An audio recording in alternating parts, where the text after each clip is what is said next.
10 கால ஆட்சி எடுத்து பார்த்தோம் அப்படி சொன்னால் அதுக்கே நாடு ஒன்றும் இல்லாமல் போயிருச்சு. வேலையில்லா திண்டாட்டங்கள் நாடு முழுவதும் இருக்குது. விலையேற்றத்தினால மக்கள் பாடுபடுறாங்க. பொருளாதாரத்தின் நிலையை பார்த்தோம் அப்படி சொன்னால் அதில் பாதாளத்துக்கு போய்கிட்டு இருக்கக்கூடிய சூழ்நிலையில் இவர்களுடைய கனவு கோட்டை என்ன அப்படி சொன்னால் இந்த வருகின்ற நாடாளுமன்ற தேர்தலில் எப்படியாவது நாம் வெற்றி பெற்றுவிட வேண்டும் என்று எந்த நிலைக்கும் போகிறதுக்கு தயாராக இருக்கின்றான். கணிதத்திற்குரிய சகோதர சகோதரிகளே, செய்தியும் சிந்தனையும் என்ற நிகழ்ச்சியின் மூலமாக பல்வேறு விதமான செய்திகளையும் அதிலிருந்து நாம் தெரிந்து கொள்ள வேண்டிய விஷயங்களை பற்றியும் நாம் அலசி வருகின்றோம். அந்த அடிப்படையில் இன்றைய செய்தியும் சிந்தனையும் நிகழ்ச்சியில் கடந்த 2 நாட்களாக செய்தி ஊடகங்களிலும் சமூக வலைதளங்களிலும் பரவலாக பீகாரினுடைய முதல்வர் நிதிஷ்குமார் அவர்கள் இந்தியா கூட்டணியிலிருந்து விலகிவிட்டதாகவும் தன்னுடைய முதல்வர் பதவியை ராஜினாமா செய்துவிட்டு மீண்டும் பாரதிய ஜனதா கட்சியில் சேர்ந்து செய்தியை நாம் பார்த்து வருகின்றோம்.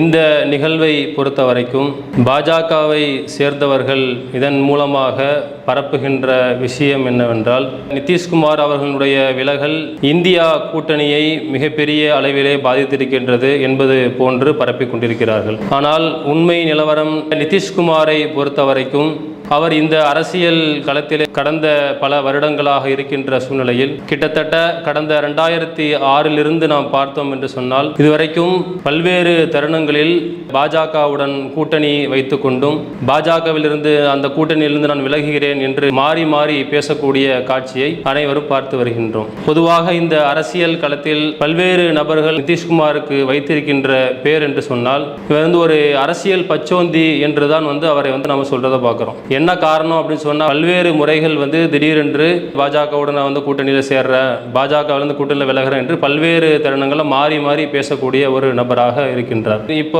அவர் அந்த பாஜகவுடன் மறுபடியும் நான் கூட்டணி வச்சுக்கிறேன் என்று சொல்லியிருக்கிறார். கடைசியாக அவர் சொன்ன விஷயம் என்ன அப்படின்னு சொன்னால், நான் இனிமேல் நான் செத்தாலும் நான் பாஜகவோட கூட்டணி வைக்க மாட்டேன் என்று சொல்லி இருந்த சூழ்நிலையில் இப்போது மீண்டும் இந்த கூட்டணியிலிருந்து விலகி நான் பாஜகவோட போய் கூட்டணி வச்சிருக்கிறேன் என்று சொல்லக்கூடிய நிலைமை பார்க்கிறோம். நிதிஷ்குமாரனுடைய நிலை உண்மையிலேயே இந்தியா கூட்டணியை பாதித்திருக்கின்றதா?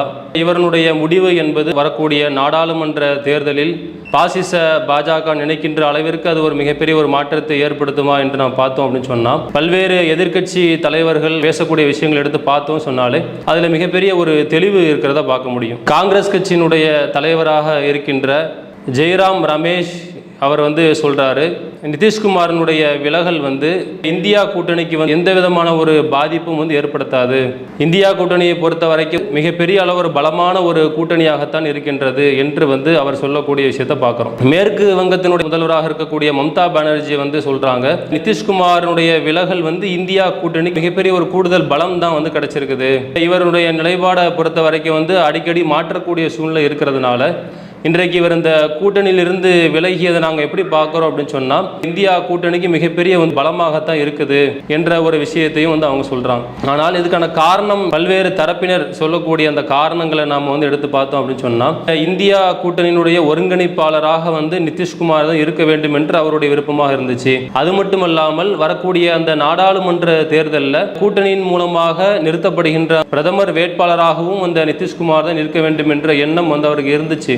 ஆனால் இதனுடைய போக்கு போகக்கூடிய சூழ்நிலையில் காங்கிரசினுடைய தலைவராக இருக்கக்கூடிய மல்லிகார்ஜுன கார்கேயை பிரதமருடைய வேட்பாளராக நிறுத்துவதற்கான அந்த பேச்சுவார்த்தை இருக்கின்ற அந்த சூழ்நிலையில் அந்த அதிருப்தியின் காரணமாகத்தான் இவர் இந்த கூட்டணியிலிருந்து விலகி இருக்கின்றார் என்ற ஒரு விஷயத்தையும் நாம் பார்க்கிறோம். எதிர்கட்சியினுடைய தலைவர்கள் ஒருபுறம் இந்த மாதிரி பேசினாலும் சாதாரண மக்களினுடைய அந்த கருத்துக்களை நாம் எடுத்து பார்த்தோம் அப்படி சொன்னால், கூட்டணியை உடைப்பதற்கு பாசிச பாஜக செய்யக்கூடிய ஒரு விஷயம்தான். கூட்டணியை பொறுத்த வரைக்கும் அந்த கூட்டணியினுடைய நகர்வுகளை நாம் பார்க்கிறோம். காங்கிரஸ் கட்சியின் சார்பாக நடத்தப்படுகின்ற பேரணியை எடுத்து நம்ம பார்த்தோம் அப்படி சொன்னால், அதில் கூடக்கூடிய மக்களினுடைய அந்த கூட்டம் இந்த பாசிச பாஜகவிற்கு மிகப்பெரிய ஒரு களங்கத்தை ஏற்படுத்தி இருக்கிறது. அதனால தான் இந்த கூட்டணியை உடைப்பதற்காக இந்த பாசிச பாஜக செய்யக்கூடிய ஒரு முயற்சி தான் இது மாதிரியான விஷயங்கள் என்று மக்களினுடைய கருத்துகள் இருக்கிறதையும் பார்க்குறோம். பாஜகவினுடைய நிலையை எடுத்துக்கொண்டோம் அப்படின்னு சொன்னால், கடந்த 2014 தேர்தலுக்கு முன்னாடி இவர்கள் நாங்கள் இந்த ஊழலுக்கு எதிரானவர்கள், இந்த நாட்டில் ஊழல் தலைவிரித்து ஆடுகிறது, ஊழலுக்கு எதிரான கட்சியாக என்றைக்குமே பாஜக இருக்கும் என்று சொன்ன நிலைமையை நம்ம பார்க்குறோம். நாடு முழுவதும் ஒரு மோடி அலை வீசுகிறது என்று கோடி மீடியாக்கள் மூலமாக ஒரு பொய் பிரச்சாரத்தை செய்து நாங்கள் ஊழலை நாங்கள் ஒழிக்கிறதுக்காக தான் நாங்கள் வந்திருக்கிறோம் என்று சொல்லி அண்ணா ஹசாரே போன்றவர்களை வைத்து மிகப்பெரிய ஒரு நாடகம் நடத்தி ஆட்சிக்கு வந்த பாஜகவினுடைய நிலை இன்னைக்கு எப்படி இருக்குது அப்படின்னு சொன்னால், இவர்கள் தான் மிகப்பெரிய ஊழல்வாதிகளாகவே திகழ்கின்றார்கள் என்பது நம்ம பல்வேறு நிகழ்வுகள் மூலமாக பார்க்கலாம். அதில் ஒரு சின்ன உதாரணம் என்ன அப்படின்னு சொன்னால், கடந்த வாரத்தில் இருந்த நம்ம செய்தியை எடுத்து பார்த்தோன்னா, அதில் டெல்லியினுடைய முதல்வராக இருக்கக்கூடிய அரவிந்த் கெஜ்ரிவால் ஒரு பேட்டி கொடுக்குறார். என்ன நிலவரம் அப்படின்னு சொன்னால், டெல்லியில் இருக்கக்கூடிய ஒரு வழக்கு, அதாவது மதுபான முறைகேடு வழக்கு அப்படின்ற ஒரு வழக்கை தோண்டி எடுத்து ஆம் ஆத்மி கட்சியினுடைய தலைவர்களை சிக்க வைப்பதற்காக வேண்டி ஒன்றிய பாஜக அரசு கையில் எடுக்குது. டெல்லியினுடைய துணை முதல்வராக இருக்கக்கூடியவர் கைது செய்து அவருடைய இல்லத்திற்கு அமலாக்கத்துறை மூலமாக நெருக்கடியை கொடுத்து கைது செய்யக்கூடிய சூழ்நிலையில் இந்த அரவிந்த் கெஜ்ரிவாலையும் கைது செய்வதற்கான எல்லா முயற்சிகளையும் மேற்கொள்ளுது. அது எல்லாமே மிகப்பெரிய ஒரு தோல்வியை சந்திக்கக்கூடிய நேரத்தில் பாஜக செய்யக்கூடிய வேலை என்ன அப்படின்னு சொன்னால், ஆம் ஆத்மி கட்சியை சேர்ந்த ஒரு 7 எம்எல்ஏக்களுக்கு குதிரை பேரம் பேசுகிறாங்க. பொதுவாக இந்த கட்சியினுடைய நிலவரமே என்ன அப்படின்னு சொன்னால், முதல்ல ஒரு கட்சியோடு கூட்டணி வைக்கணும், கூட்டணி வச்சு கூட்டணியாக சேர்கின்ற அந்த கட்சியை கபலீகரம் செய்து ஒன்றுமே இல்லாமல் ஆக்கிடணும். அப்படி இல்லை, அதுக்கு அவங்க உடன்படலை அப்படின்னு சொன்னால், அந்த கட்சியில் இருக்கக்கூடிய எம்எல்ஏக்கள் என்ன பண்ணுறதுன்னா குதிரை பேரம் பேசுகிறது. இவ்வளவு காசு கொடுக்குறோம், இவ்வளவு கோடிகளை கொடுக்குறோம் என்று குதிரை பேரம் பேசி அந்த கட்சியில் இருக்கக்கூடிய எம்எல்ஏக்களை விலைக்கு வாங்கி அதன் மூலமாக அந்த கட்சியே இல்லாமல் துவம்சம் செய்யக்கூடிய ஒரு வேலையை பார்ப்போம். இது எதுவுமே இல்லை அப்படின்னு சொன்னால், கடைசியாக அவர்கள் கையில் எடுக்கக்கூடிய ஆயுதம் என்ன அப்படின்னு சொன்னால், தங்களிடத்தில் இருக்கக்கூடிய அந்த அமலாக்கத்துறையின் மூலமாக அவர்களுடைய இல்லங்களுக்கும் அவர்களுடைய அலுவலகங்களுக்கும் அந்த அமலாக்கத்துறை ரைடு மூலமாக மிகப்பெரிய ஒரு அச்சுறுத்தலை கொடுக்கக்கூடிய சூழ்நிலை பார்க்குறோம். அந்த மாதிரியான ஒரு விஷயம்தான் இன்றைக்கு இந்த டெல்லி அரசியலில் நடந்திருக்குது. ஆம் ஆத்மி கட்சியை சேர்ந்த 7 எம்எல்ஏக்களுக்கு கிட்டத்தட்ட ஒவ்வொருவருக்கும் தலா 25 கோடி நாங்கள் கொடுக்குறோம் என்று பேரம் பேசி இருக்கக்கூடிய விஷயத்தை செய்தி ஊடகங்களுக்கு அரவிந்த் கெஜ்ரிவால் அவர்கள் எடுத்து சொல்றாங்க. ஆனால் இவர்களுடைய முயற்சியெல்லாம் தவிடுபொடி ஆகக்கூடிய அளவிற்கு யாருமே அந்த குதிரை பேரத்துக்கு ஒத்துக்கலை, யாருமே அந்த குதிரை பேரத்துக்கு உடன்படவில்லை என்ற ஒரு கருத்தை சொல்றார் அப்படின்னு சொன்னால், இன்றைக்கு இந்த பாசிச பாஜகவினுடைய நிலை என்னவா இருக்குது அப்படின்னு சொன்னால், எப்படியாவது வரக்கூடிய நாடாளுமன்ற தேர்தலில் மிகப்பெரிய அளவில் வெற்றி அடைஞ்சிடணும். இப்போ இருக்கக்கூடிய இந்த 10 ஆண்டு கால ஆட்சி எடுத்து பார்த்தோம் அப்படின்னு சொன்னால், அதுக்கே நாடு ஒன்றும் இல்லாமல் போயிடுச்சு. வேலையில்லா திண்டாட்டங்கள் நாடு முழுவதும் இருக்குது. விலையேற்றத்தினால மக்கள் பாடுபடுறாங்க. பொருளாதாரத்தின் நிலையை பார்த்தோம் அப்படின்னு சொன்னால் அதில் பாதாளத்துக்கு போய்கிட்டு இருக்கக்கூடிய சூழ்நிலையில் இவர்களுடைய கனவு கோட்டை என்ன அப்படின்னு சொன்னால், இந்த வருகின்ற நாடாளுமன்ற தேர்தலில் எப்படியாவது நாம் வெற்றி பெற்றுவிட வேண்டும் என்று எந்த நிலைக்கும் போகிறதுக்கு தயாராக இருக்கின்றாங்க. அதில் ஒரு விஷயமாகத்தான் மக்களை என்ன சந்தேகங்களில் வைக்கிது அப்படின்னு சொன்னால், அப்படிப்பட்ட ஒரு அச்சுறுத்தலோ அப்படிப்பட்ட ஒரு பேரமோ தான் இன்றைக்கு பீகாரினுடைய அந்த அரசியலையும் நடந்திருக்குமோ என்ற ஒரு சந்தேகம் மக்கள் மத்தியில் வலுவாக இருக்கின்றது. இதெல்லாம் நாம் வச்சு பார்க்கும்போது அப்போ இந்த ஒரு நிலையை அவங்க கையில் எடுக்கிறாங்க. அந்த இந்தியா கூட்டணியினுடைய நிலவரம் மிகப்பெரிய ஒரு பலமாக இருக்குது. இதை இப்படியே நாம் விட்டுட்டோம் அப்படின்னு சொன்னால், நம்ம கனவுல கூட நாளைக்கு நம்ம இந்த நாட்டில் நம்ம ஆட்சிக்கு வர முடியாது என்ற ஒரு அச்சத்தின் காரணமாகத்தான் இது மாதிரியான ஒரு நிலைகளை கையில் எடுக்கின்றாங்க. ஆனால் மக்களை பொறுத்த வரைக்கும் மிக தெளிவான முறையில் தான் இருக்கின்றாங்க. இது மாதிரியான ஒரு நிலைகள் மூலமாக நாளைக்கு ஆட்சிக்கு வந்துவிட வேண்டும் என்ற நிலை இருந்தாலும் கூட பெரும்பாலும் இருக்கக்கூடிய மக்களுடைய எண்ணம் என்ன அப்படின்னு சொன்னால், ஒருபோதும் இந்த நாடாளுமன்ற தேர்தலில் இந்த பாசிச பாஜக ஒருபோதும் ஆட்சிக்கு வந்துவிடக்கூடாது. ஏன்னு சொன்னால், இவர்கள் ஆட்சியில் இருந்து செய்த விஷயங்கள் எடுத்து பார்த்தோம் அப்படின்னு சொன்னால் எல்லாமே மதவாத விஷயங்கள் தான். நாட்டில் இருக்கக்கூடிய மதம் சார்ந்த பிரச்சனைகளை கிளப்பிவிட்டு மதத்தை வைத்தே ஆட்சி செய்யக்கூடிய ஒரு கட்சி இந்த நாட்டில் இருக்குது அப்படின்னு சொன்னால் பாசிச பாஜக மட்டும்தான் என்பதை நாம் தெளிவாக சொல்ல முடியும். ஒட்டுமொத்த மக்களுடைய எண்ணம் என்ன அப்படின்னு சொன்னா, இந்த பாசிச பாஜக ஒருபோதும் ஆட்சிக்கு வந்துவிடக்கூடாது. அதற்கு எதிராக பாசிச பாஜக எதிராக மிகப்பெரிய ஒரு வலுவான ஒரு கட்டமைப்பு மக்கள் விரும்புகிறாங்க. பாசிசத்தை அடியோடு ஒழிக்கக்கூடிய மிகப்பெரிய ஒரு பலமான ஒரு தலைமையை, மிகப்பெரிய ஒரு பலமான கூட்டணியை மக்கள் ஆதரிக்க தயாராக இருக்கின்றார்கள். அப்படிப்பட்ட ஒரு கூட்டணியாக இன்றைக்கு இந்த இந்தியா கூட்டணி இருக்குது.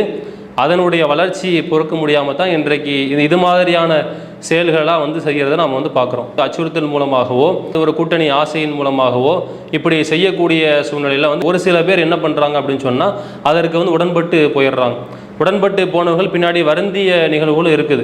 ஒரு பழமொழி சொல்கிற மாதிரி கூடா நட்பு கேடாய் முடியும் என்று சொல்கிற மாதிரி இந்த பாசிச பாஜகவோட கூட்டணி வைத்திருக்கக்கூடியவர்கள் ஏண்டா நாம் போய் கூட்டணி வச்சோம், ஏண்டா இவர்களோட போய் நம்ம சேர்ந்தோம் என்று வருத்தப்படக்கூடிய அளவிற்கு தான் அந்த நிகழ்வுகளும் இருக்கிறத நம்ம பார்க்குறோம். அப்படி யாராவது உடன்பட மறுத்தாங்க அப்படின்னு சொன்னால் அவர்களுக்கு இது மாதிரி அச்சுறுத்தல் மூலமாகவும் அதிகமான அளவில் கோடிகளை கொட்டி கொடுக்கக்கூடிய நிகழ்வுகள் மூலமாகவும் அவர்களை விலை பேசக்கூடிய ஒரு செயலை தான் இன்றைக்கு இந்த ஒன்றிய பாசிச பாஜக அரசு செய்து வருகின்றது. இவர்களுக்கு இந்த தொகை எல்லாம் எங்கேருந்து வருது? நாங்கள் இந்த நாட்டில் ஊழலை எதிர்க்க வந்தோம் என்று சொல்லக்கூடிய இந்த பாசிச பாஜக ஒவ்வொரு மாநிலத்திலையும் நீங்கள் கணக்கு போட்டு பார்க்கணும், எந்தெந்த மாநிலத்திலெல்லாம் பாஜகவினுடைய அரசு இல்லையோ அந்த மாநிலங்களுடைய அரசை கவிழ்ப்பதற்காக வேண்டி எம்எல்ஏக்களை விலை பேசக்கூடிய நிலைக்கு அவர்கள் போகின்றான்னு சொன்னால், ஒவ்வொரு எம்எல்ஏக்களுக்கும் நாங்கள் 10 கோடி கொடுக்குறோம், 20 கோடி கொடுக்குறோம் என்று கோடிகளிலே கொட்டி கொடுக்குறாங்க அப்படி சொன்னால், இவ்வளவு பணமும் அவர்களுக்கு எங்கேருந்து வந்தது? இதெல்லாம் மக்கள் கேட்குறாங்க. இவ்வளவு பணம் எங்கே ஊழலை ஒழிப்பதற்காக, கருப்பு பணத்தை ஒழிப்பதற்காகத்தான் நாங்கள் ஆட்சிக்கு வந்திருக்கிறோம் என்று சொல்லக்கூடிய நிலையில் இவ்வளவு கோடிகள் அவர்களிடத்தில் இருக்குது அப்படின்னு சொன்னால், நாட்டில் இருக்கக்கூடிய ஒட்டுமொத்த கருப்பு பணமும் இன்றைக்கு ஒரு இடத்துல குமிஞ்சு கிடக்குது அப்படி சொன்னால் அது நம்ம அடித்து சொல்லலாம். பாஜகவினுடைய கையில் தான் இன்றைக்கு கொட்டி கிடக்குது என்ற ஒரு நிலையும் மக்கள் உணர்ந்து இருக்கின்றார்கள். ஒட்டுமொத்த இந்திய மக்களும் இந்த நாடாளுமன்ற தேர்தலுக்கு பிறகு நாட்டு மக்களினுடைய வளர்ச்சியில் மட்டுமே கவனம் செலுத்துகின்ற, பாசிசத்திற்கு எதிரான ஒரு வலுவான ஒரு ஆட்சியை மக்கள் விரும்புகின்றார்கள். அப்படிப்பட்ட முடிவை நாம் எதிர்பார்ப்போம். அஸ்ஸலாமு அலைக்கும் வரஹ்மத்துல்லாஹி வபரகாத்துஹு. இஸ்லாம் மற்றும் சமுதாய செய்திகளை அறிந்து கொள்ள தமிழ்நாடு தௌஹீத் ஜமாஅத் யூடியூப் பக்கத்தை உடனடியாக சப்ஸ்கிரைப் செய்து கொள்ளுங்கள். மேலும் பெல் பட்டனையும் கிளிக் செய்து கொள்ளுங்கள்.